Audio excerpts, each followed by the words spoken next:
지원 동기를 바라보는 관점을 완전히 바꿔드릴 건데 왜 이렇게 해야 하는지 납득이 가실 수밖에 없게 통계도 가져왔습니다. 지원 동기가 참 다양한 접근 방식이 존재하는 것 같아서 헷갈리는데 가장 대표적인 게 계기 중심의 접근, 그리고 이 회사만의 특장점 중심의 접근이 최악의 접근 방식입니다. 많은 강사들이 잘못 가르치고 있는 부분이, 근데 언뜻 들어보면 이게 맞는 것 같죠. 근데 잘 들어보세요. 가장 중요한 건 지원 동기는 하나의 문항이 아니라 문항군이라는 거예요. 수학에서 수열이라는 단원이 있으면 세부 항목으로 등차 수열도 있고 등비 수열도 있잖아요. 등차랑 등비는 풀이법이 완전히 다르죠. 지원 동기도 마찬가지입니다. 볼까요? 2025년도 자소설닷컴 대기업 분류 신입 채용 기준으로 하반기 9월에서 12월 공고를 전수조사를 했습니다. 김앤장 같은 특수한 회사는 뺐고 총 107개의 기업 혹은 그룹인데 이 기업들의 지원 동기 문항을 다 봤어요. 제가 이 엑셀표는 공식 카카오톡에 올려놓을 테니 친구 추가하신 후 다운 받으시고요. 타입이 뭐가 있냐면, 자, 삼성 지원 동기랑 꿈을 알려달라고 합니다.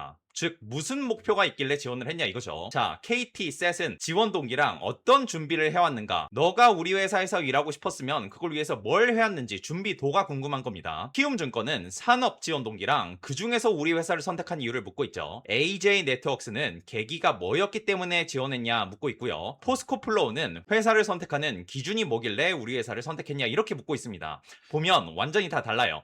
이래서 지원 동기는 문항군이라는 겁니다. 이런 게 제가 취준 전체에서 가장 중요하게 생각하는 부분인데, 저는 내가 왜 진정으로 이 회사에서 일하고 싶은지에 대해서 진정성 있게 고민을 해보고 스스로 질문을 던지는 이런 나 중심의 접근 방식을 정말 안 좋아합니다. 나를 돌아보는 게 아니라 우리의 목표, 타겟이 무엇인가를 정확하게 파악을 해야죠.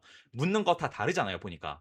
그래서 예를 들어 어떤 회사의 제품과 서비스를 경험해보고 거기서 매력을 느끼고 지원 동기의 계기가 됐다는 스토리 플롯은요, 계기형 문항에서만 먹힌다는 것이죠. 물론 이 계기 자체를 다른 문항에서 쓸 수도 있겠죠. 근데 어쨌든 다른 문항에서는 그 문항에서 요구하는 내용이 들어가는 게 더 우선이겠죠. 근데 왜 제가 계기형이나 회사 강점률을 최악이라고 제시했는가 수치로 보여드리겠습니다. 전체 통계를 내보면 다음과 같은 결론이 나옵니다. 계기를 묻는 문항이 전체 107개 중에 고작 4%에 해당했어요. 계기가 중요하다고 생각하는 경우는 거의 없다는 겁니다. 또 마치 정석처럼 여겨지는 접근 방식 중 하나인 산업형 접근 방식이죠. 왜 이 산업이고 그 중에서 우리 회사인가? 즉 산업 특성과 그 회사의 특장점을 캐치하는 경우인데 이게 다예요. 이거는 5%대예요.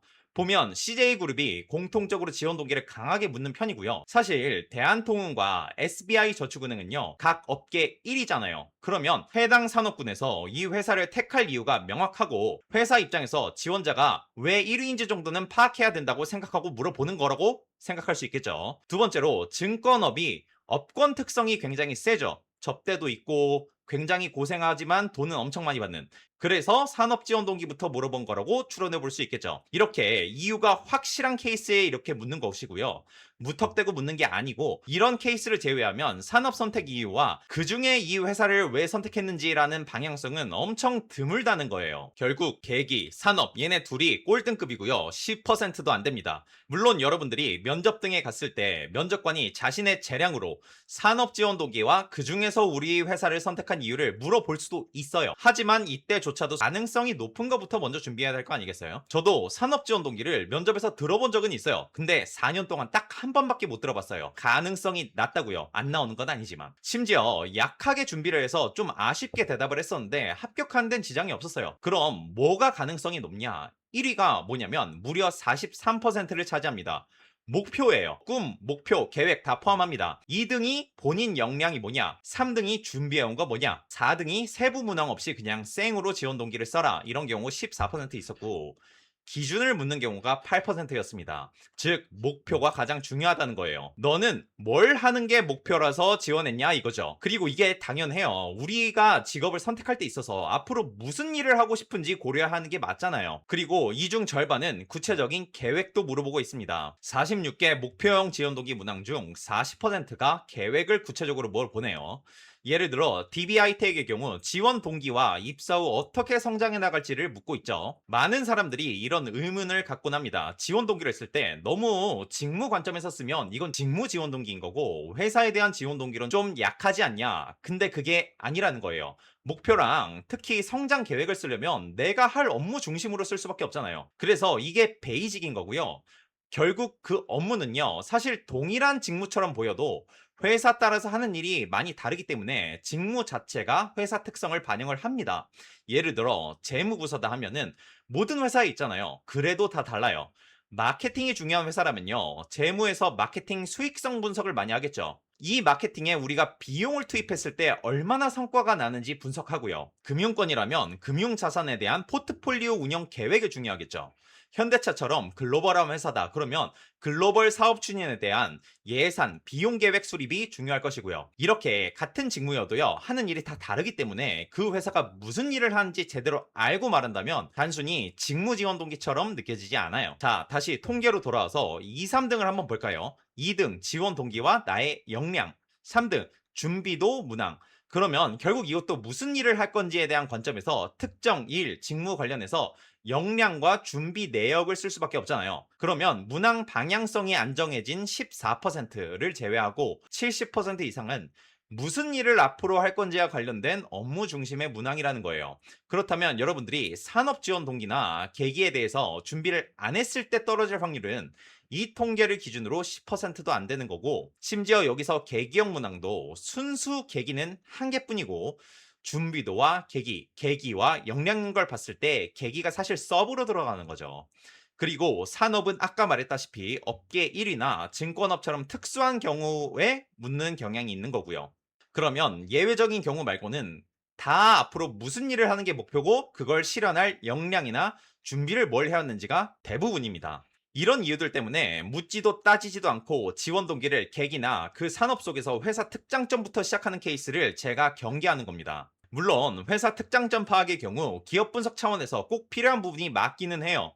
그래서 일단 분석은 하세요. 근데 특장점이 조사에도 잘 안 나오는 경우도 있잖아요. 조사 능력이 미흡할 수도 있겠지만 실제로 별 특장점이 없거나 이미 그냥 뉴스 기사를 통해서 알려진 정보여가지고 누구나 아는 정보인 경우도 허다하고요. 그리고 평가자들도 그걸 알고 있을 거예요. 그럼 굳이 이거 가지고 시비를 안 걸겠죠. 그래서 아까처럼 업계 1위나 묻는 거고, 대부분의 경우 약하게 준비를 하고 가도 열의 아홉은 지장이 없습니다. 물론 열의 하나 확률이 있긴 하지만 분명 낮은데 마치 모든 회사가 이걸 묻는 것처럼 이 방향으로 준비할 필요는 없다는 거예요. 근데 이걸 엉뚱한 강사들이 지원 동기를 무슨 동기라고 하니까 계기 위주로 접근을 한다거나, 아니면 동기라고 하니까 뭐 인간의 모티베이션은 무엇인가, 메슬로우 욕구 7단계다 하면서 이걸로 지원 동기에 접근을 하니까 제가 진짜 볼 때마다 어처구니가 없어요. 특히 계기 관련해서 많이들 착각하게 되는 게, 보통 계기, 그 회사와의 특별한 인연이 있다는 게 스토리텔링이 강해서 여러분들이 인상에 많이 남을 거거든요. 근데 이건 주의해야 되는 게, 보통 그 스토리텔링이 강한 케이스는요, 특정 기업에서 먹힙니다. 예를 들어 식품 회사를 지원하는데, 제가 아직도 기억에 남는데, 그 본인의 다이어트 경험 속에서 식습관의 중요성을 인식하게 된 계기를 바탕으로 식품회사 지원 동기를 굉장히 인상 깊게 쓴 케이스가 기억나더라고요. 이건 근데 식품회사에서만 먹힐 거 아니에요. 혹은 어떤 특정 회사와의 특별한 인연, 예를 들어서 아버지가 현대차 정비공이래. 이걸 계기로 현대차에 관심을 가지게 됐다. 이것도 마찬가지죠. 현대차 지원할 때 외에는 쓸 수가 없잖아요. 그래서 이 전략을 공통 베이스로 가져갈 수가 없다는 거예요. 있으면 쓰고 없으면 안 쓰는 가니쉬 정도로 생각해야 한다는 거지. 근데 일반적인 강사들이 이걸 우수 케이스랍시고 보여주니까 학생들이 혼란스러운 겁니다. 그런 게 우린 없는데 특정 사람만 특정 회사에서 가능한 거를 보여주잖아요. 비슷한 케이스로 제가 늘 비판하지만 성과 경험에 있어서 압도적인 성과를 가진 사람만 가능한 답변을 우수 케이스로 제시하는 것도 마찬가지죠. 우린 그런 게 없는데. 그래서 제가 다른 솔루션을 드리는 거고요. 이렇게 잘못된 방향으로 오도하니까 엉뚱한 지원 동기가 나오는 사고가 발생하기도 해요. 아직도 기억나는 건요, 대한항공 지원 동기였어요. 근데 어디 여행지에서 알바를 하는데 한 고객이 품에 대한항공 담요를 안고 있더래요. 그래서 그걸 보고 대한항공은 이렇게 고객에게 사랑받는 기업이구나 하는 생각으로 지원을 하게 되고 관심을 갖게 됐다. 뭐 이런 어처구니 없는 지원 동기가 나오는 거예요. 내 인생에 무슨 직업을 갖고 30년간 살아갈지를 이런 걸로 선택하는 게 말이 안 되잖아요, 사실. 무슨 일을 하고 싶은지를 기반으로 택해야지. 이게 준비하는 사람의 관점을 이해하지 못해서 잘못 가르치고 있는 겁니다. 그래서 저는 제가 4년간 취업을 준비하면서 느낀 이런 현실적인 한계들을 반영해서 제 전략을 수정해서 취준에 성공했었고, 이런 포인트들을 여러분들에게 말씀을 드리는 거예요. 이 일반적인 강사들은요, 편해요. 그냥 여러분들에게 왜 그 회사에 꼭 가고 싶은지 진정성 있는 고민을 한번 해보세요 하고 여러분들한테 떠넘기면 된다니까. 자기가 직접 안 써봐서 이런 현실적인 한계를 모르는 거야. 그러니까 제 채널 구독 박아두시고 엉뚱한 유튜브 보지 마. 자, 다시 목표로 돌아가서 그럼 이 목표형 지원 동기를 쓸 때 제일 막히는 게 뭡니까? 이 회사의 특정 직무에서 내가 뭘 하는지를 내가 알고 있어야만 한다는 거예요. 특히나 향후 계획까지 제시하라는 절반 정도의 케이스에서는 더더욱 중요하죠. 그럼 이건 사실 정보전이란 말이에요. 정보가 있으면 구체적으로 쓰는 거고 없으면 포괄적으로 두루뭉술하게 쓸 수밖에 없는 거고요. 그러면 여기서 중요한 건 딱 두 가지예요. 첫 번째로 정보를 구하는 거. 근데 두 번째가 더 중요합니다. 두 번째는 정보가 없이 포괄적으로 쓰면 자소서가 아마 썩 마음에 들지 않을 거거든요. 근데 중요한 건 이걸 그냥 받아들여야 돼요.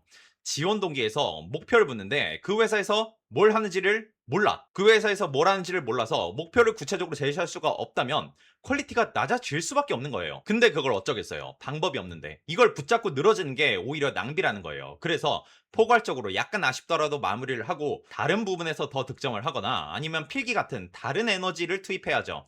근데 쓸 말이 좀 부족하다 싶으면 어쩔 수 없이 기업 분석하다가 발견한 회사 장점도 뭐 좀 넣어주는 거고, 그리고 면접까지 고려해서 입사를 위해 무엇을 준비해왔는가 이 질문을 일부 기업에서 물어보잖아요. 그러니까 어차피 준비할 거니까 미리 준비를 해놓고 지원 동기에 내가 준비한 사항들을 녹여내는 것도 가능한 거죠. 아, 지원 동기 도대체 어떻게 써야 되지 이렇게 고민한다고 달라지는 건 없어요. 현직자 인터뷰를 통해서 정보를 수집하고 그걸 못했다면 한계를 인정하시고 다른 부분에 에너지를 투입하십시오. 그리고 특별한 방향성 없이 일반적인 지원 동기를 쓰라고 한다면 대부분의 기업들이 목표 위주 접근을 얘기하니까 서류 작성 편의를 위해서 똑같이 목표 위주로 써주시면 되고, 2등이 역량이었고 3등이 준비도였죠. 그러면은 나의 역량과 준비도도 같이 곁들여서 써주시면 무난하겠습니다. 이게 합격자의 준비 방식입니다. 좀 더 큰 틀에서 봤을 때는 타겟 중심 접근 방식이에요. 진정성 있는 고민, 뭐 매술로 욕구 이런 게 아니라요. 이렇게 출제 문항 분석과 같은 기계적인 접근 방식을 저는 굉장히 중요하게 생각하고요. 이런 관점에서 앞으로도 계속 조언을 드릴 거예요. 제가 현 시대의 취업을 직접 경험해보고 4년간의 시행착오 끝에 내린 결론입니다. 시중에 잘못된 방향성들을 바로잡는 영상들을 앞으로 쭉 올려볼 테니 기대해 주시고, 어디서도 못 들어본 접근법들을 배워가실 수 있을 거예요. 이 25년 하반기 107개 대기업의 지원동기 문항 리스트는 제가 카카오톡 채널에 올려둘 테니까 꼭 친추해 주시고, 괜찮은 자료가 있으면 꾸준히 업로드 하겠습니다. 취업 전략이었습니다.